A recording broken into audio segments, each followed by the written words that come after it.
Good morning, everybody.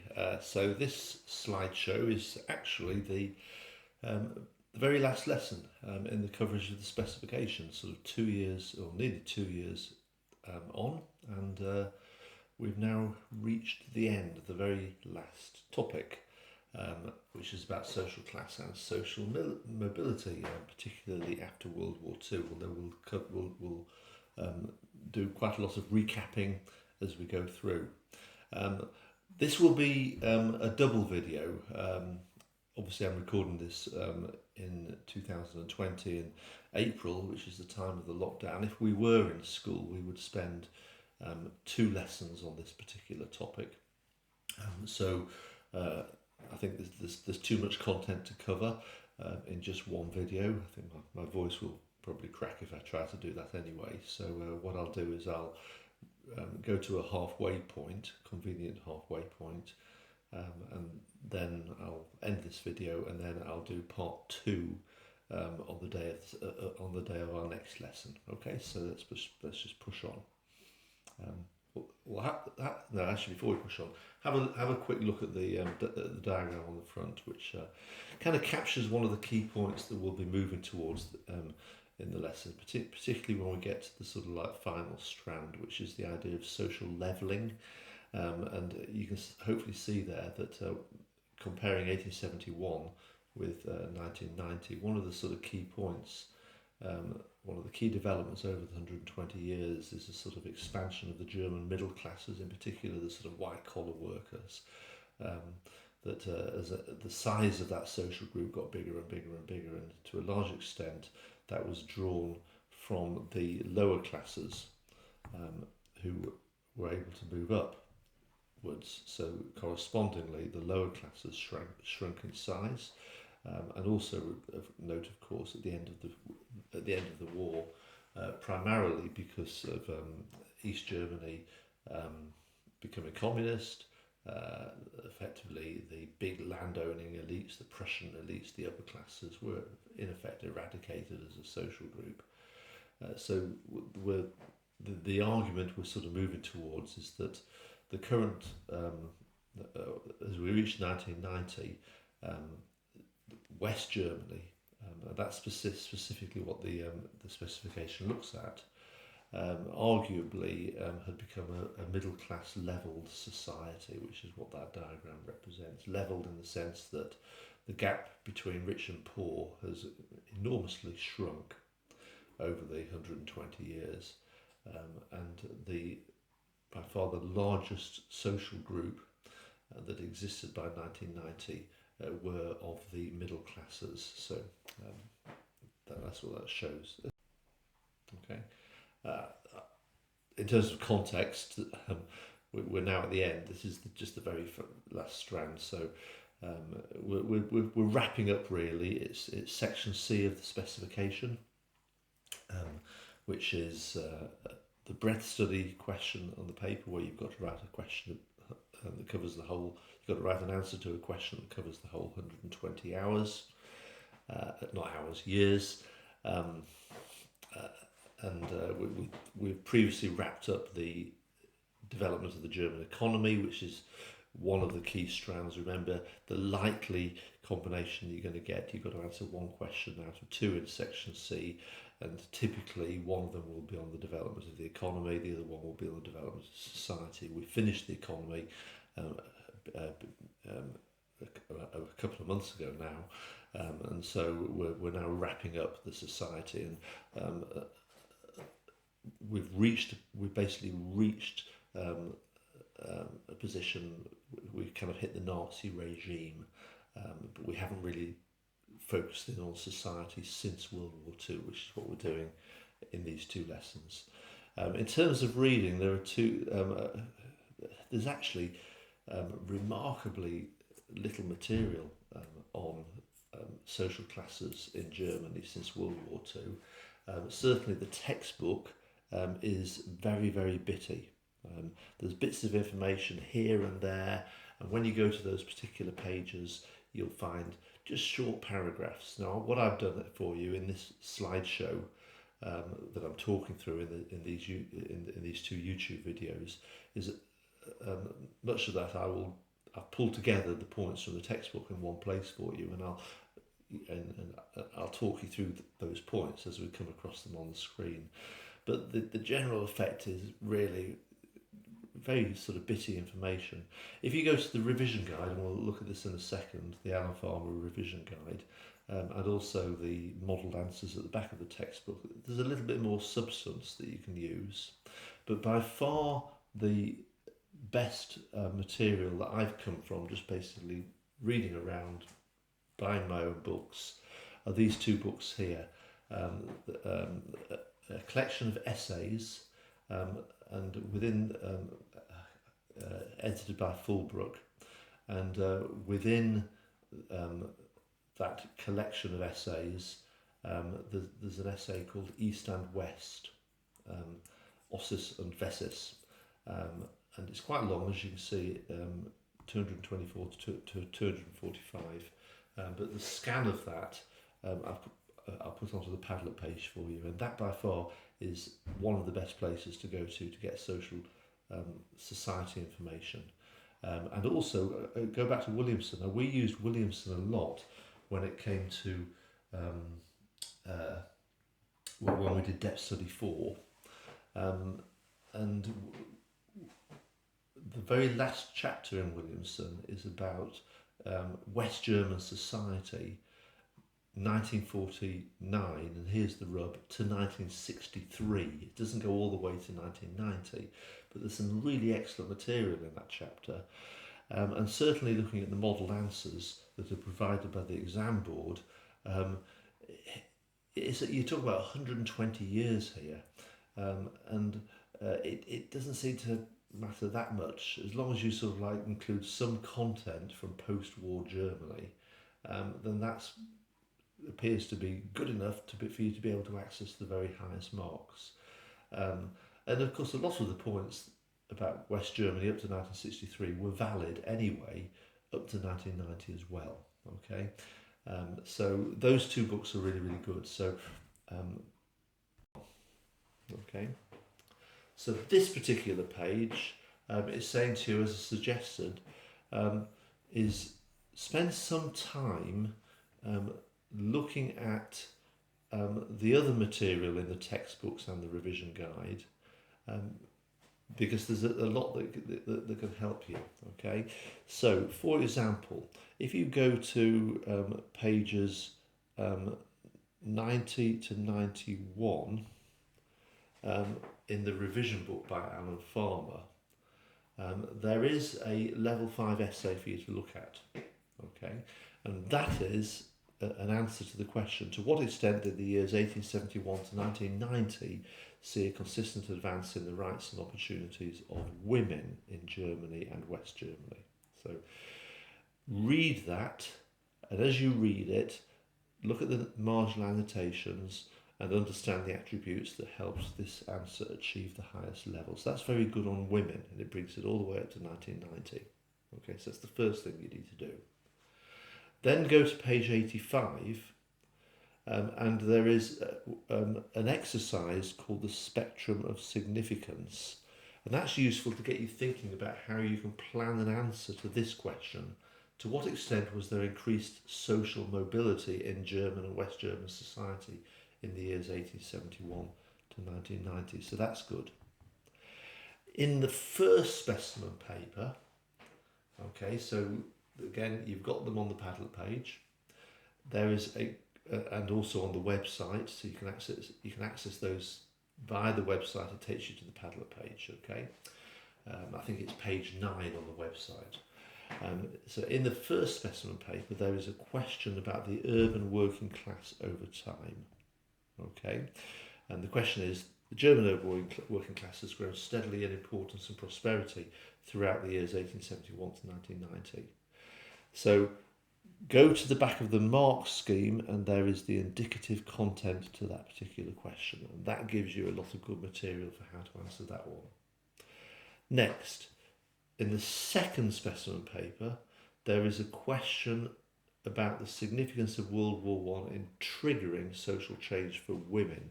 Okay, So, and the question is, to what extent was the First World War a turning point in the changing role of women in Germany in the years 1871 to 1990? So again, go to the mark scheme for that specimen paper and go to the indicative content at the back, where you'll find some really good material that will help you with that particular question. Again, that is on women, okay? Question what we'll put task 1 and task 4 addressed in the same area, as is task 5. The question on the 2017 paper, the role of women in the workplace was the most important change in their position of German society during the period 1871 to 1990. How far do you agree with the statement? So again, because it's a live paper, go to the mark scheme and go to the indicative content. And then again, a live paper in 2018. How far do you agree that the number and the significance of white-collar workers grew steadily in the years 1871 to 1990? So that's about white-collar workers. Okay. So again, make sure you go to the mark scheme and look at the indicative content for that. So collectively, if you work your way through those 6 tasks, spend a bit of time during the revision period, then that will really help you. Okay, so working through those. Now, of course, I'm recording this in 2020. In a year's time, the 2021 group, if of course you're playing this particular video, remember to have a look at the 2020 paper, which by that time will have been published. If there is a 2020 paper, but there may very well be one in the autumn exam window. And again, if you're part of the 2020 group that have been impacted by the lockdown, again, in my head, I'm thinking of you guys, because should you decide that you want to enter the examination in the autumn window, should there be an examination in the autumn window, and hopefully there will be, and we're still waiting for information on that, then at that stage you'll be busy doing all your revision and preparing for the exam, which is why this video is so important for you. Okay, so we'll push on. So first of all, the Williamson Book. Okay, so we used this book a lot way back in Depth Study 4 when we're doing about the birth and early development of West Germany until 1960, and that the first chapter of that book is excellent on West German social history, okay, in the Adenauer era. So what I've done here, and again you can go to the scan, it'll be on the Padlet page, and you can use that, is work your way through that chapter. It's only quite a short chapter, and I've given you lots and lots of prompts, okay, with page numbers.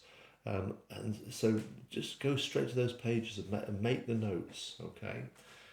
So it starts off with the early 1950s, the so-called ohne mich attitude, which was a sort of withdrawing from public to private life. It then looks at the late 1950s and the leap into the consumer age. So this is the height of the economic miracle, the attraction of the American model. Page 77, it then talks about the levelled middle class society. That's a really crucial bit.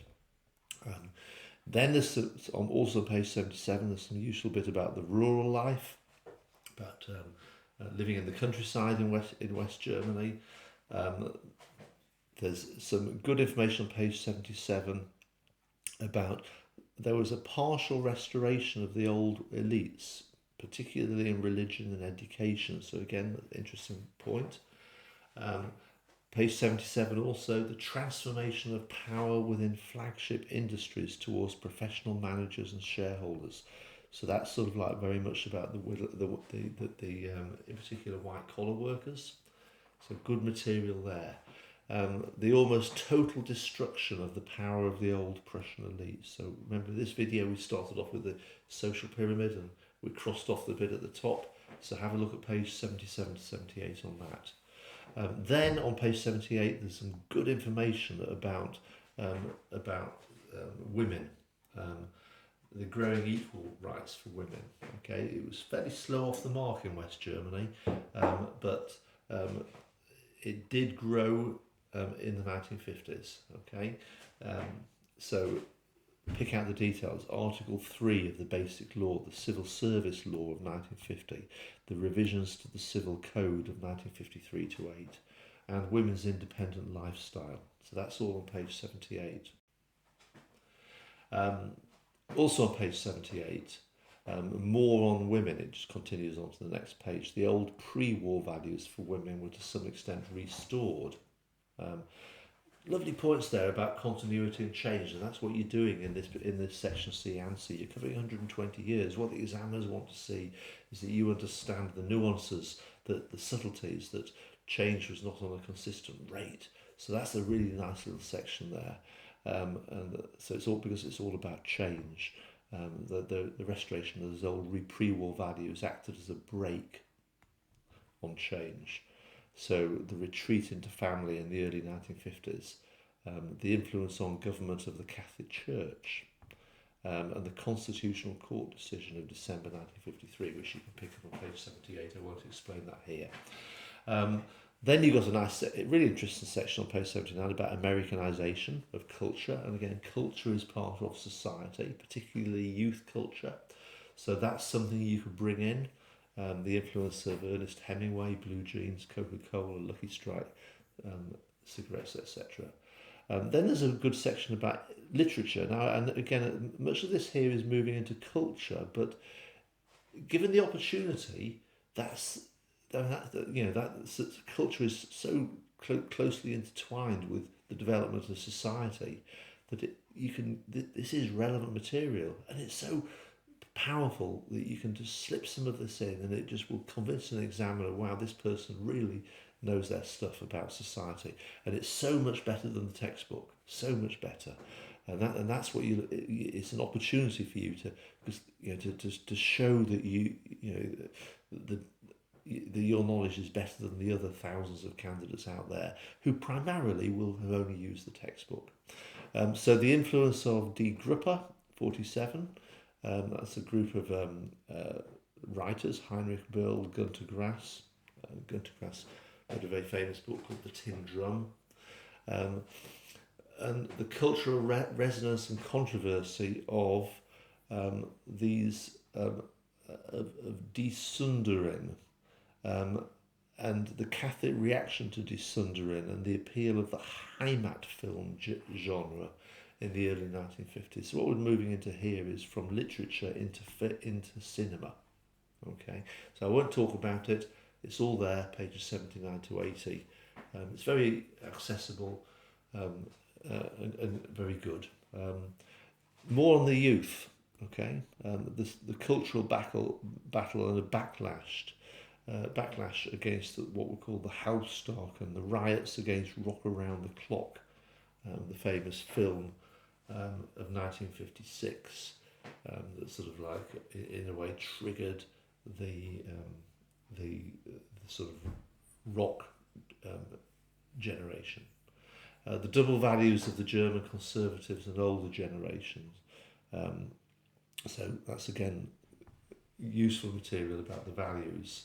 The older Germans and the German conservatives, the more right-wing Germans, they supported Western integration politically and militarily, but not culturally. And Williamson talks about a special path, the cultural Sonderweg, on page 80. So read that through yourself, okay, and make the notes yourself, and you will, and perhaps once you've made the notes, then map them out to different pages. So the notes that you've got on the white collar workers, put some points on there. The notes you've got on women, then map some points over to that particular section in your file, and so on. Okay, so there's some good material there. Okay, then you've got the collection of essays by Fulbrook, and within that collection of essays, Fulbrook, there is this really useful chapter called Ossis and Wessis, East and West. Okay, so a little bit of information here. Like the Williamson chapter, this essay, I forget the author of the author of that essay, the name of it. I can't remember who, it might have been Full Book, I think it was somebody else, but anyway, like the Williamson chapter, this essay takes a thematic approach, okay? So rather than looking only at social groups, okay, which is what the textbook does, and that's a weakness of the textbook, because if in the exam you get a question about social mobility, you don't want to be sort of like just talking about each social group separately. You need to be picking up the big themes, okay, which is why looking at this is really valuable. But it does focus on different social groups as well, okay. So much of Fullbrook's focus is about comparing West Germany against East Germany, okay. So what the text does is it moves backwards and forwards between the two countries. Now, the specification is slightly ambiguous, but certainly if you look at the modelled answers that have now appeared over the last 3 years in the examiner's reports, the implication is very much that when you're writing, you're covering the 120 years, up to 1949, you talk about the whole of Germany, but once you move into the 1950s, 60s, 70s and 80s, the last sort of 40 years, they only expect you to be talking about West Germany, okay? That's why the questions, if you look at the questions, say in Germany and West Germany. They don't say in Germany and East Germany and West Germany, they specify West Germany. So you're not required or expected to get into East German society, okay?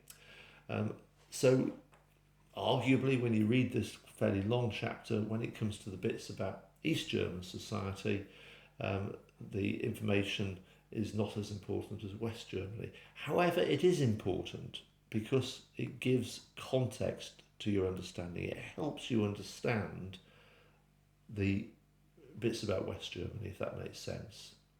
So what I've done here, again, I haven't given you my own notes, but I've given you lots of page references, so dip into it and pick out the useful points for yourself, okay? So, yeah, and the bits that I've put in bold are the bits that really talk about West Germany, okay? So the bits aren't in bold, read through it anyway, but don't feel so obliged to make detailed notes, but make notes for the bits that are in bold, okay? So there, page 227, as a general rule, continuity was greater than change in Western Germany, especially the retention of capitalist economy. Okay, so again, because this is a Brett study, you should be using phrases, the vocabulary of change, continuity, change, etc. Point 4, huge change. The essay talks about the huge changes to social structure in West Germany after 1949. So within this section, it talks about middle class levelling, the decline of the blue collar, that's the working class, and the agricultural sectors, the influx of guest workers, urbanisation, and also an ageing society. I've not put the page number there, but I'm assuming if you look at number 3, that's up to 228, and number 5 is on 228. So I presume that's on page 228. Okay, so that's a really good section to look at. Okay, then you've got 5 or 6 pages about East Germany. Read through it, gives you the context. Then on page 234, it talks about West Germany, the continued, again there's that key word, continuity, influence of the elites. So socially they continue, the old elites continue to be influential. So particularly the industrial elites, okay? The retention of privilege and old social inequalities, especially in the 1950s and 1960s. Continues then over the next couple of pages about West Germany. So there it talks about that cultural reaction of younger generations against the older generations, the conservatism. And that links to when we looked at Williamson a few minutes ago. Remember, Williamson talked about that. Okay, so that's useful. And again, on page 235, it talks about the middle class levelling and the expansion of the white collar workers. Okay, so good material there. Jumping ahead a bit, page 236. Some useful information there about the West German working classes, labour relations, co-determination, shrinking blue collar class. Remember, blue collar class are the working classes, and the rise of the guest workers. I mean, this is good material for Depth Study 4 as well. Okay, so it all overlaps. Then you've got, on page 237, information about the West German peasantry and rural life. So that's good. And then on page 239, you've got good information about West German women, the so-called Trümmerfrauen, and the reversion to traditional roles. Okay. So again, very good. So pick that up in your note making.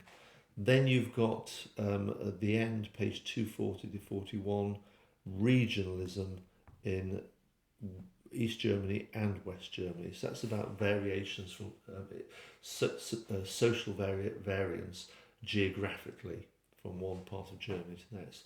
So there's lovely information here, absolutely brilliant information here. There's not in the textbook. So if you just take the time to work your way through Williamson and Fulbrook and pick up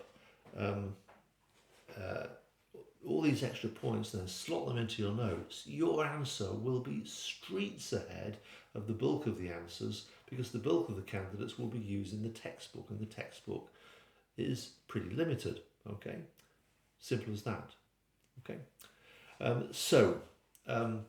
having said that, okay, the remainder of this video and the next video will largely work our way through the textbook material. But what I'm saying is the Williamson and Fulbrook will add that extra layer to the information that will bring your answer to a much better level. Okay, context.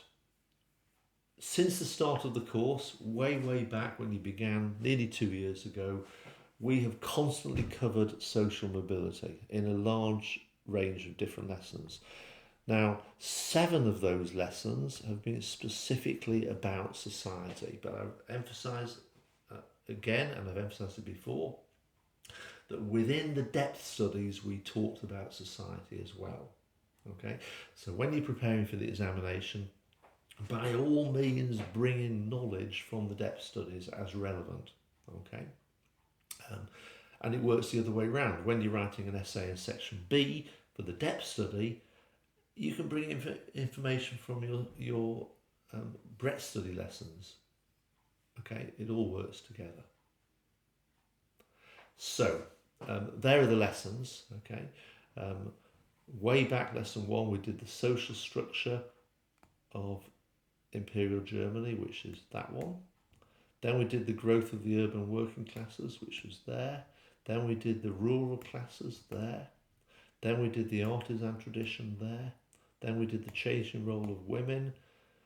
We then did a depth study lesson, but there was a lot of breadth study material in it about support for Hitler and the Nazis. And then, of course, most recently, the last lesson was about the German urban working classes. Okay, so collectively those 7 lessons cover a huge amount of material, but on the whole, apart from that last one, which working classes, we took it up to 1990, most of the material has either gone only up to 1932 or 1945, okay, as a general rule. So the focus of this lesson and the next one is bringing knowledge up to 1990. But by all means, obviously, go back through those old lessons. Okay. Just wanted to draw your attention. I did say go to specifically the depth study lessons. When we did depth study 4, we did a lesson about agriculture. And remember, I actually said that, file that in breadth study economic change. And that was the lesson about CAP. And there's good material in that lesson about social levelling, okay, and about the rural classes. That's another one for you to look at. So I've given you a booklet of 106 possible essay questions, and the 6th page in that booklet has all of those different possible questions. And obviously, hopefully, you're now at that stage where you've nearly 2 years in, there's lots and lots of ticks appearing, and you've been working your way through the booklet and ticking off and planning answers.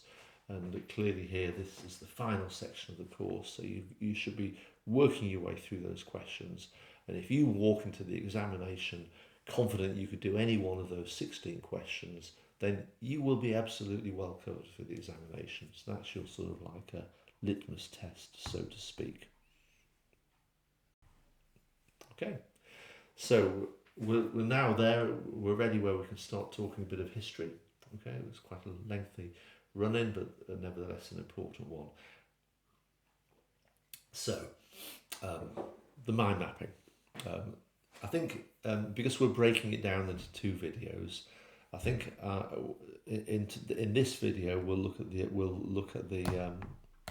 artisans and we'll look at the peasantry, and then we'll draw it to a close.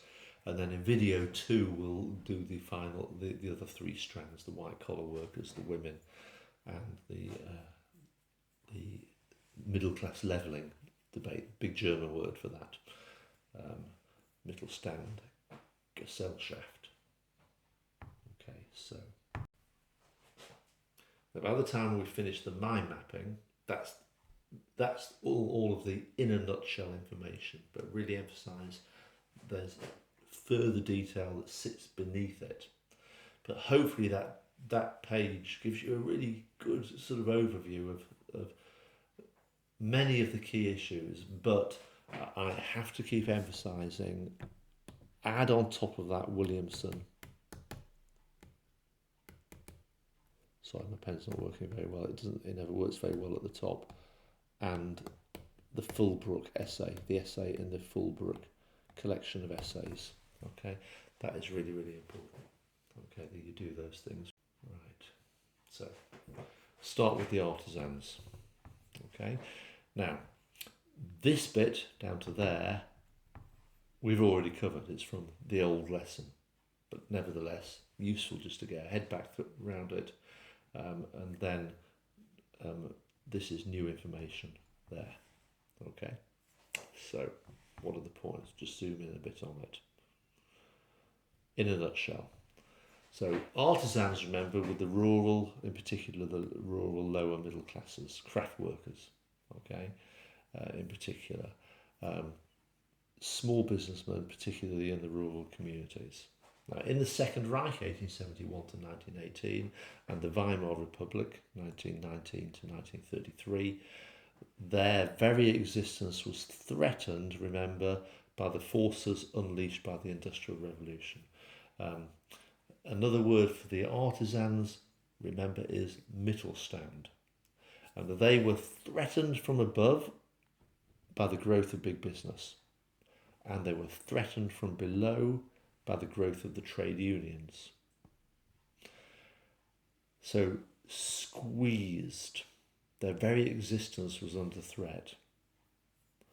And like the small farmers and other small businesses who were also very much under threat to the extent that their existence was threatened, they enthusiastically therefore embraced radical solutions to their problems, which is why they were attracted to the Nazis. And so from the mid-1920s onwards, when the Nazis were campaigning for support in their rise to power, and of course Hitler achieved power in 1933, these particular groups, the lower middle classes, the artisans, and also the rural classes, were particularly attracted to the Nazis, not just voting for them, but also joining the party. So there was a high proportion of artisans as members of the Nazi party. Now, we did that way back, okay, in whatever lesson. And I can even give you the date of the lesson, which I'll give you in a minute, so you can on the website, you can go very quickly to it. They were especially attracted to the Nazi promises to crush socialism and communism, okay, because these were Marxist ideas, socialism and communism, and if they took root, then there would be effectively a creation of a classless society. And that means anybody above the lower classes would lose their status and their wealth. And even if their wealth isn't much, it is wealth that they have earned themselves, and they wouldn't want to surrender, which is what would happen if there was a socialist revolution. So therefore, they may not be rich people, the artisans, but they were self-made people, and so they don't want to surrender what they see as they've worked hard to make for themselves. But also, they were attracted by the Nazi blood and soil ideology, which, remember, promoted the idea of a return to a simple pre-industrial age, in which, because the Nazi ideology was racist, but they promoted the idea that the best German blood was the blood of the peasantry. So during the Nazi era, the Nazis came to power in 1933, and the irony is, although the primary backers of the Nazis and the people who voted for them and who joined the party were the artisans, actually for the next 12 years that Hitler ruled Germany, the artisans continued to decline in importance. Why? Well, because there was a fundamental contradiction in the Nazi movement. They were a movement of the small businessmen and the rural classes, and yet the ideology of we must expand our frontiers to conquer land in the east, living space, meant that necessarily Germany had to rearm, build weapons, and you can't rearm by or through small village craft shops. Okay, they can't make tanks and aeroplanes, and the tanks and the aeroplanes and the heavy artillery that's needed to fight modern wars, you need big business to make those for you, and big business means that they're located in cities. So people are going to move from the countryside to work in the cities. So therefore, the small rural craft workers that we're talking about, who were the big backers of the Nazis, because the Nazis promised to return to a pre-industrial age and to eradicate the socialists, well, actually, it didn't turn out that way. Okay, so the artisans did not flourish during the Nazi era. So all of that we've covered in previous lessons. So I won't go talk any more about that, but just make sure you go back through the notes. Okay. So in terms of new information, in post-war West Germany, it did witness a revival of the importance of the artisan. Okay. The West German economic miracle, or the West German economic model, and we talked about that when we did about Depth Study 4, actually gave the artisan increased status. So although the economic miracle was driven by big business, the unique skill set of artisans, the small businessmen, the rural craft workers, etc., but especially those highly skilled metal workers, was valued. And so the way in which the West German economic model was built, it created mechanisms so that big businesses had to forge close links with key sectors within the artisan community. So therefore, when big businesses were sort of like manufacturing whatever they were manufacturing, they had to establish contracts with small, privately owned, highly skilled businesses that manufactured, for example, fine engineering parts. Okay, and so much of the manufacturing process for big business started off with small businesses, okay, in that manufacturing process. So that helped guarantee high quality goods. I suppose moving on, it's one of the reasons why Germany today, I mean, there's no longer West Germany, we've reunified, but we all know the sort of the standard of German manufacturing is renowned around the world. Think of some of the things that Germany produces, sort of Mercedes and Bosch and AEG. We know as a general rule you're going to get quality. And that's because these businesses have got close links with very, very highly skilled small businesses, which is what we're talking about here. Okay. And so that in turn helped expand Germany's export industry. So we know, as I just said, these big businesses, Mercedes, BMW, AEG, Bosch, etc., are international, aren't they? They're German, but they're known around the world for their quality. Okay, so that is all relevant to understanding where we are today. So, I said a minute ago that if you actually, on the slideshow, and here it is, and there are the links, we, the 2020 group, did the lesson about the development of the artisan class. You did that on the 11th of March 2019, and you can click there to go to that lesson. Okay, and that focused on 1871 to 1932. And then you've also got the notes about the artisans in the Third Reich.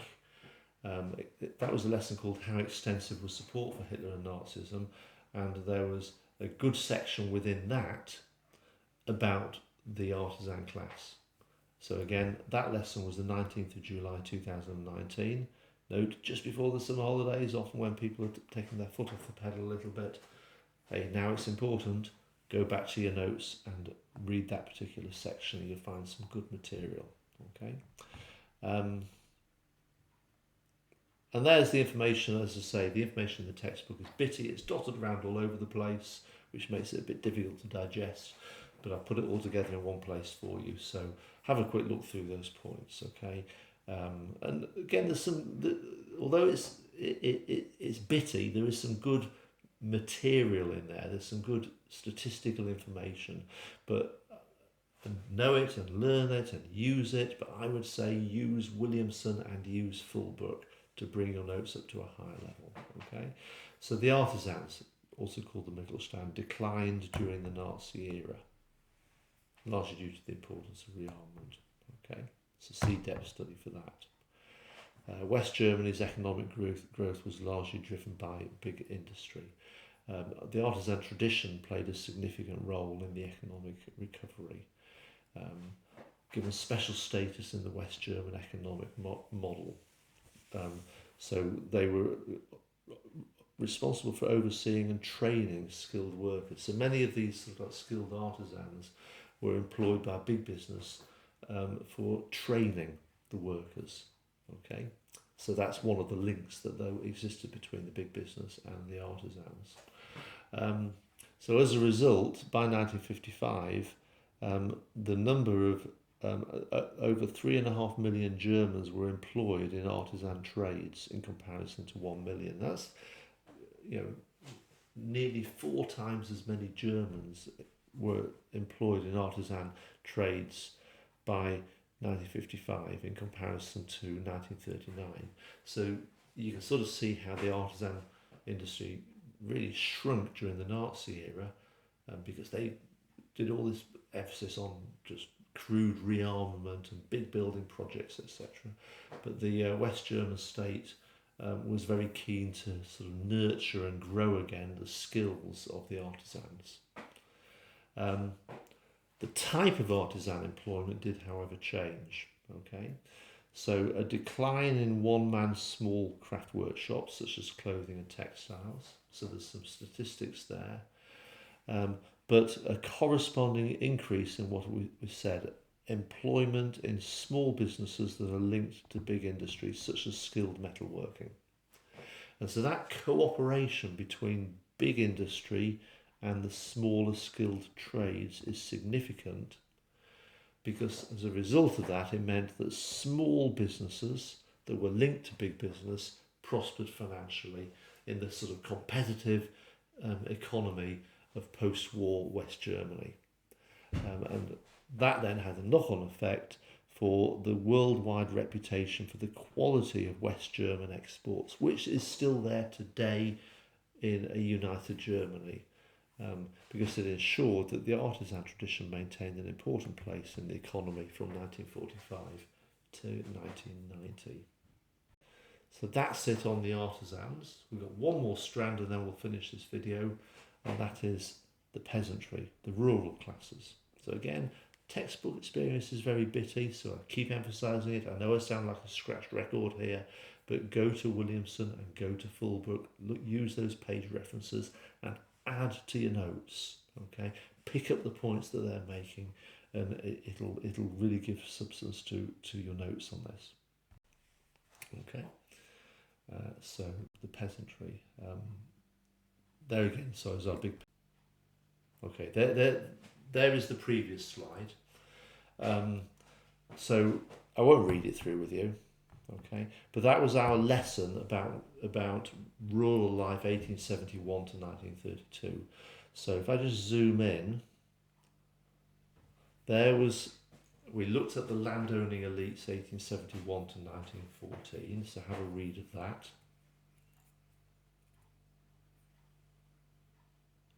You can pause it, obviously. And we then looked at the landowning elites during World War I, 1914 to 18. So again, you can pause it, just read it, pause, and I'll move straight on. And we then looked at the landowning elites in the Weimar Republic, 1919 to 32. So again, read that, pause, and we then looked at the smaller farmers. So that was a lesson we did way back, okay? And that took us up to 1932. Put it in by mistake. And here's the in a nutshell about the peasantry.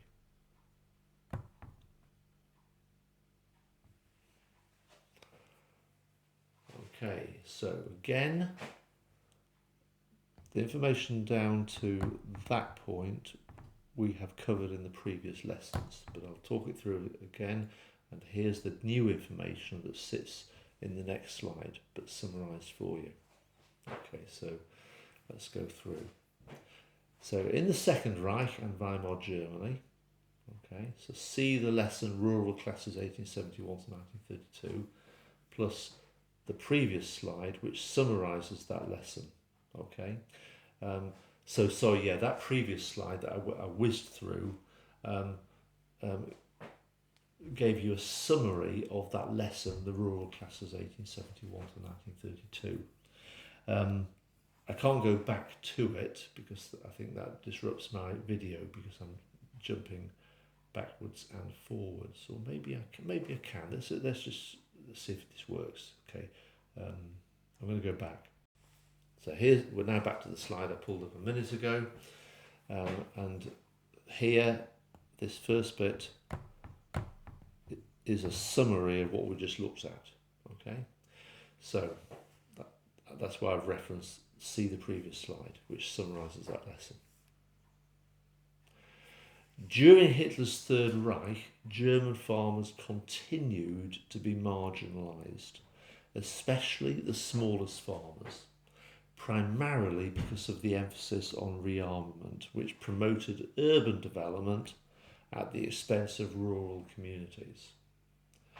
So that means that Nazi policies, and again we've done a previous lesson on this, so I won't go into the detail, but things such as the entailed farm law and Nazi organisations that were created to control farming and agriculture, such as the Reich Food Estate, inevitably tended to protect the largest farms.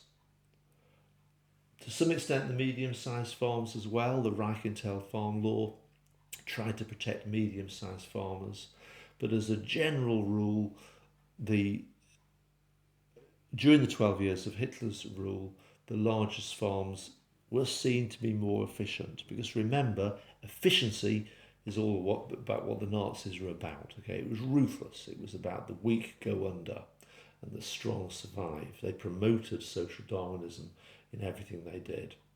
So it effectively meant that small farmers were marginalised and found it very difficult to exist.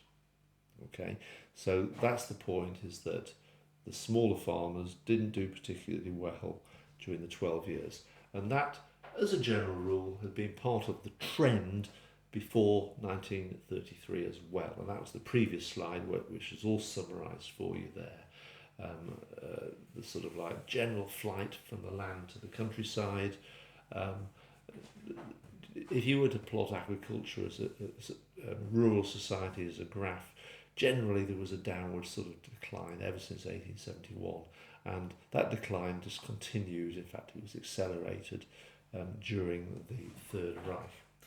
In addition, of course, the Nazi regime, the whole basis of their policies was about, we will rearm so that we can ruthlessly conquer and colonise these huge rural territories in the east, Poland and Russia. And so we will basically have their land, okay? Their land will feed the German people. So there was almost like a reliance on, that is our future agricultural plan, okay? So the whole basis of Nazi policy in the long term was not about developing the German agriculture within Germany. It was about developing industry within Germany so that the army would have more weapons to conquer more land in the east, and the future food would be from the eastern conquered territories. Okay, didn't work. World War II happened. Hitler and the Nazi regime was destroyed, and we now enter the post-war era. So post-war West Germany. If you were a member of the rural classes, your status was mixed, okay, in post-war West Germany. Now, what are the key points? Well, first of all, remember that Germany was divided in 1949, okay, into West Germany and East Germany, and most of the old Germany's big farms were in the east. So the new East Germany was about 17 million Germans found themselves living in East Germany, and East Germany was predominantly, not exclusively, but predominantly contained a huge proportion of the old Germany's farms, particularly the big farms, because again, how many times have we talked about it? The big farming concerns were Prussian farms run by the Prussian junker class in the east. Okay, and so much of that land ended up as part of East Germany. So West Germany therefore lost a lot of her farming land. Okay, when West Germany was created in 1949. So there was a decline of agriculture in that sense. And of course our specification requires you to talk about West Germany, not East Germany. So there we have an important point. And also, of course, the Prussian landowners as a social class, because they ended up inside East Germany, which became communist, were abolished because East Germany became a classless society. So effectively the big Prussian upper class farmers that we've dominated German agriculture up until the Nazi regime, and including during the Nazi regime, now have gone. Okay, so what have we got left? So to some extent the farming sector became more efficient because the economic miracle produced, all links, high quality mechanisation. We talked about that in the previous bit about the artisans. High quality. That high quality mechanisation increased consumer demand. Okay, and what we mean by that is that more West Germans were in better paid jobs because they were moving into, there was an upward social mobility into the white collar workers,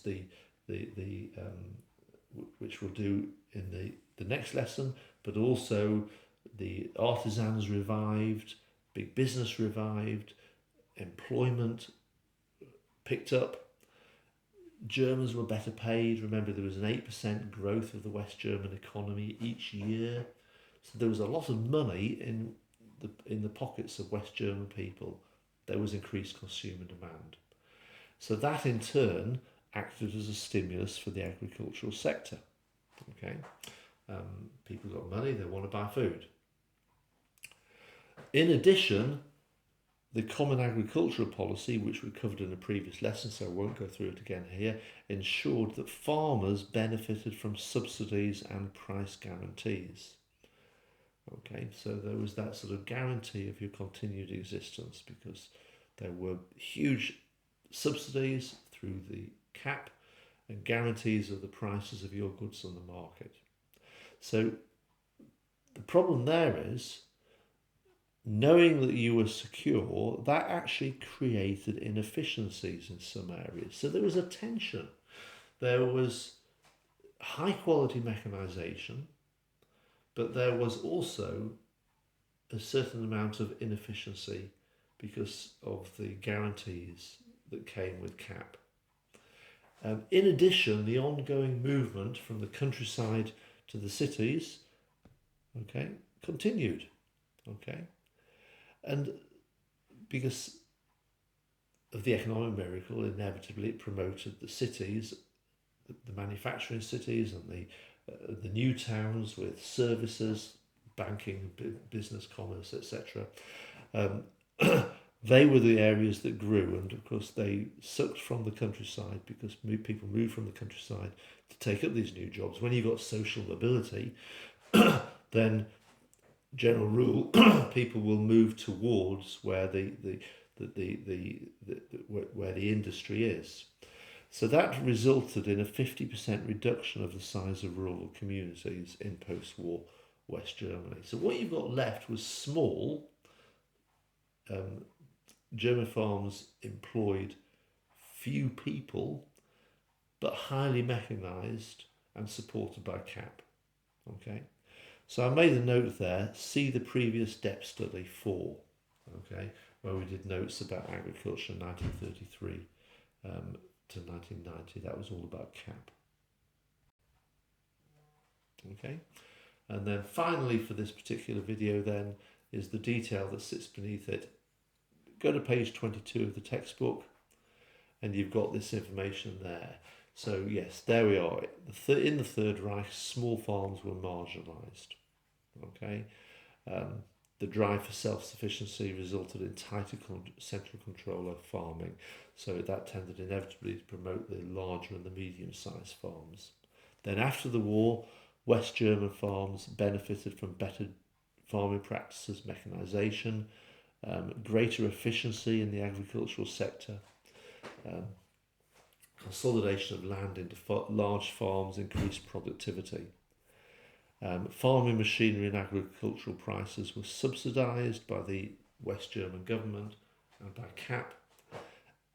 The economic miracle increased consumer demand, which created a market for agricultural produce, and the restructuring of the German economy during the economic miracle, though, did lead generally to a decline in the agricultural workforce, with more opportunities in the towns and cities, which is the final point I made.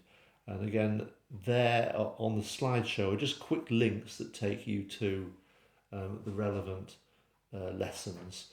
So back in 5th of March 2019, more than a year ago, that's when we did the lesson about the development of the peasantry, 1871 to 1932, which is that lesson there. And then, of course, there's that lesson about Hitler and Nazism, and that was the 19th of July, the one I referred to you earlier. And then also, earlier this year, 28th of January, we did a lesson about the economic changes, and that was the one about CAP. So that's that. Okay, so just to the point that we said. Okay, we're halfway through the mind map, and we've covered 2 of the 5 strands of the mind map. So give you a breather, a bit of time to work on Williamson and Fullbrook, and then in the next video we'll look at the white collar workers, the women, and the middle class level society, and that will wrap up the specification. Thank you very much for your time. Signing out now.